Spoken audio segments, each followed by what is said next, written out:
Cohen's tell-all memoir makes the case that U.S.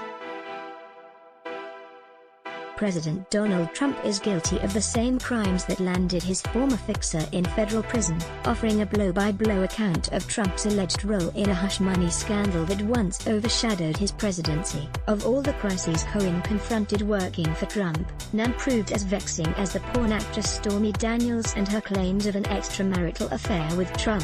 Cohen writes in Disloyal, the true story of the former personal attorney to President Donald J.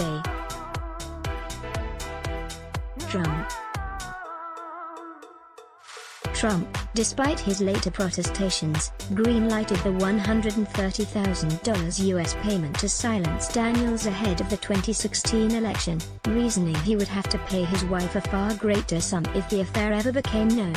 Cohen writes, adding the president later reimbursed him with fake legal fees. It never pays to settle these things, but many friends have advised me to pay, Trump said. According to Cohen, it comes out, I'm not sure how it will play with my supporters. But I bet they'd think it's cool that I slept with a porn star. The White House called Cohen's memoir fan fiction. He readily admits to lying routinely but expects people to believe him now so that he can make money from book sales. White House spokesman Brian Morgenstern said in a statement, "It's unfortunate that the media is exploiting this sad and desperate man to attack President Trump." The Associated Press obtained an early copy of the book, which is scheduled to be released Tuesday. Cohen dubs himself Star Witness Cohen, who pleaded guilty to campaign finance violations and other crimes, including lying to Congress, calls himself the star witness of a hush money conspiracy that still could culminate in charges for Trump after he leaves office. He described his new book as a fundamental piece of evidence of the president's guilt. Cohen's allegations, his most detailed to date, are part of an unsparing and deeply personal put-down of Trump. Cohen assails Trump as an organized crime don and master manipulator, but allows that he saw much of himself in a man he once considered a father figure. Watch, Cohen takes aim at President in testimony, calls Trump a con man. In testimony over the course of 7 hours, Michael Cohen, Trump's former personal lawyer, characterized his former boss as a racist, a con man and a cheat. But he also said he had no direct evidence that Trump or his aides colluded with Russia to get him elected, the primary question of special counsel Robert Mueller's investigation. 504 I care for Donald Trump, even to this day, Cohen writes, and I had and still have a lot of affection for him.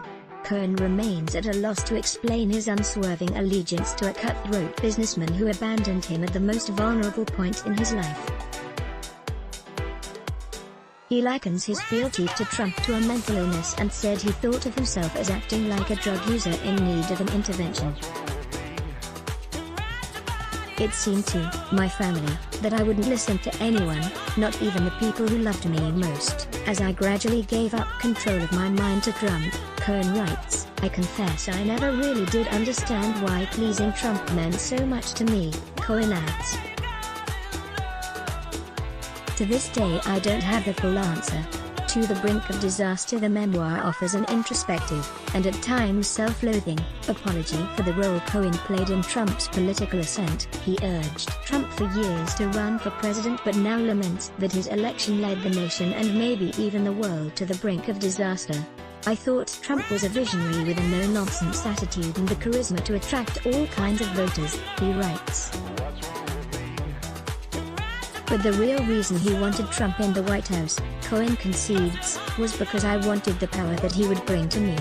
Michael Cohen, former personal lawyer for Trump, arrives at his Manhattan apartment after being released from federal prison to serve the remainder of his sentence under home confinement in New York City on July 24, 2020. Brendan McDermott/Reuters, Cohen expresses little to no remorse for his federal crimes, saying he was railroaded by the government and pleaded guilty after prosecutors threatened to indict his wife. He writes that Trump's 3 oldest children came to Cohen's office after Trump's campaign announcement in 2015, in which Trump referred to people coming to the U.S. from Mexico as rapists and the murderers. Cohen says they asked him to convince their father to drop out of the race, arguing his rhetoric was killing the company. Cohen says Trump was unconcerned with any harm to his businesses. Plus, "I will never get the Hispanic vote," Trump said, according to Cohen. "Like the blacks, they're too stupid to vote for Trump. They're not my people." Cohen returns to Trump's treatment of women throughout the book. He describes the married Trump ogling contestants at his Miss Universe pageant and boasting he could have all of them if he wanted. He also claimed to have seen Trump corner and forcibly kiss women at his office. In a far more personal episode, Cohen writes of Trump leering at Cohen's then 15-year-old daughter at Trump's New Jersey golf club in 2012. Cohen writes that when he told Trump that it was his daughter, Trump replied, "When did she get so hot? This story is all I have left." Cohen also sheds light on Trump's admiration of Russian President Vladimir Putin, saying he admired him most because he had the balls to take over an entire nation and run it like it was his personal company. But he added that Trump's campaign had been far too chaotic and incompetent to actually conspire with the Russian government. Beyond his dealings with Trump, Cohen waxes nostalgic about experiences he says informed his fierce loyalty and attack dog persona. The Long Island native, a Holocaust survivor's son, writes of rubbing shoulders with mobsters at his uncle's club, where he worked as a teen. After witnessing a suicide shooting, he says he felt a duty to keep quiet. A few days later, he writes, "A tough-looking fellow handed him an envelope stuffed with $500 US cash." A bombshell report says that U.S.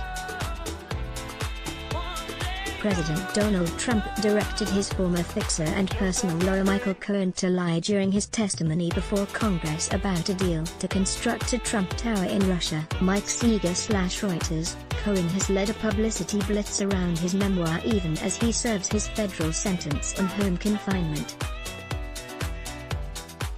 A judge ruled this summer that authorities had retaliated against him, sending him back to prison in upstate New York after he was furloughed because of the coronavirus pandemic, for publishing the book ahead of the November election. Cohen was released to home confinement in July and the government lifted a ban on him speaking publicly.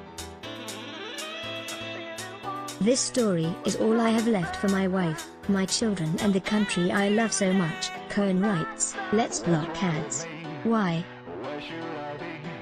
Show your love for him. Click the link in description.